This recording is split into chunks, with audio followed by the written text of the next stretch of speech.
जय शिवराय मित्रांनो, स्वागत आहे तुमचं आपल्या मराठी फॅक्ट्स पेल या चॅनलवर। आज आपल्या समोर एक अशा व्यक्तीच्या संघर्षाची कहाणी घेऊन आलोय ज्याला पाहून महाराष्ट्राचे डोळे उघडले। एक साधा गरीब पोरगा जो कुणाच्या तरी शेतात रोजाने जातो, मिस्त्राच्या हाताखाली काम करतो, तो थेट बिग बॉस मराठीच्या घरात कसा गेला, चला त्याचं गुपित उघडून पाहूया।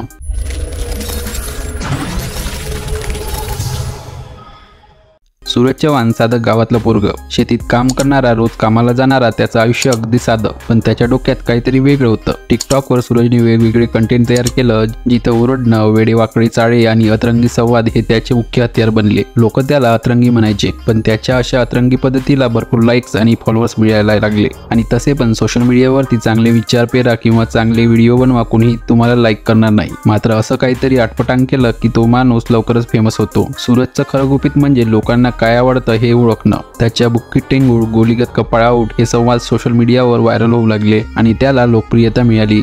साधं गरीब घरातील पोरग, पण त्याने सोशल मीडियाचा फायदा घेतला आणि त्याचं नाव कमावलं। मात्र सूरजचा स्वभाव थोडासा मृदू आहे, त्याच्यामुळं फारसं त्याला कळत नाही अशी त्याची आत्या सांगते। मात्र हे सगळं जरी असलं तरी सोशल मीडियाच्या माध्यमातून व्हिडिओ बनवून लोक आपल्याला लोकप्रियता देतात हे त्याच्यासाठी मोठं होतं। सूरजला 5 बहिणी आहेत आणि त्याच्यामधली एक बहीण त्याच्या गावातच राहते। तो ज्या गावात आहे त्याच्या गावात तिला दिलेला आहे। त्याच्या बहिणीच्या मुलापाशी मोबाईल होतात, तर त्याच्यावरून सूरजला पहिला व्हिडिओ टिकटॉकवरती टाकला। व्हिडिओ कसे बनवायचे, व्हिडिओ पोस्ट कसे करायचे त्याला शिकवलं आणि ते शिकवल्यानंतर टिकटॉकच्या माध्यमातून सूरजने नाव कमावलं हे मात्र खरं आहे। त्यानंतर त्याला बरीच ऑफर येऊ लागली। अनेक चित्रपटांमध्ये सूरजने काम केलं, सोबतच यूट्यूबमधील वेबसिरीज चालायच्या, त्यामध्ये सूरज चव्हाणने काम करायचा।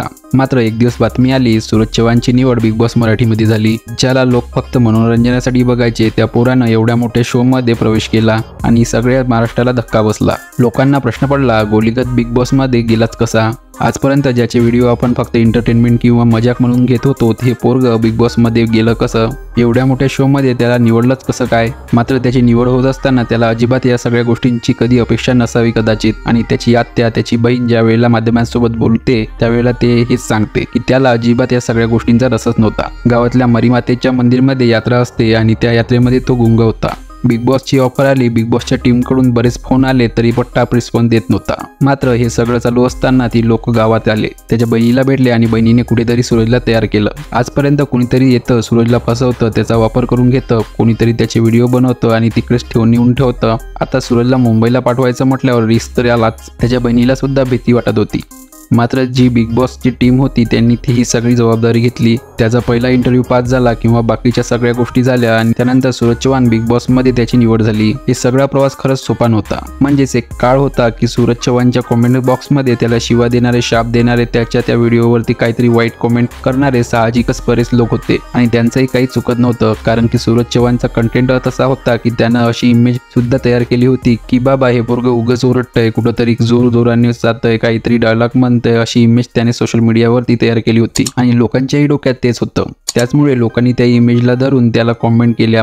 मात्र नंतर बिग बॉसच्या घरामध्ये त्याच्यातले संस्कार कळायला लागले, त्याचा स्वभाव कळायला लागला, त्याचं मन कळायला लागलं आणि नंतर मात्र सूरज चव्हाणला महाराष्ट्रानं डोक्यावर घेतलं। एका गोरगरिबाचा पोरग जे वावरात कुठेतरी दुसऱ्याकडे रोजानं काम करतं, स्वतःची शेती बी आहे की नाही माहीत नाही, कुणाचे तरी शेतात रोजाने कामाला जातं, कुणाचे खत इचकटायला जातं, कुणा तरी गावंड्याच्या हाताखाली काम करतं आणि उदरनिर्वाह भागवतं, असं पोरग आज महाराष्ट्राचं लाडकं बनलंय। सूरजचा भोळा मृदू असणारा स्वभावच त्याची ताकद बनलाय। त्याचे संस्कार, त्याचे वागणं हे बिग बॉसच्या घरातून लोकांच्या लक्षात यायला लागले आणि गरिबाचा बोराला महाराष्ट्रानं आतापर्यंत डोक्यावर उचलून धरलंय। कितीतरी लोक आहे जे सूरज चव्हाणमुळे हा शो बघत होते। तुम्ही सुद्धा त्यातलेच आहात का? कमेंट करून नक्की सांगा। आणि आपल्यासारखं शेती मातीशी नाळ असणारं गोरगरिबातील कोणी ज्या वेळेला पुढे जातो ना, त्यावेळेला त्याचा अभिमान सगळ्यांना वाटतो। व्हिडिओ आवडला असेल तर लाईक करा, कमेंट करा, शेअर करा, सबस्क्राईब करा। भेटूया अशाच माहितीपूर्ण व्हिडिओ सोबत, तोपर्यंत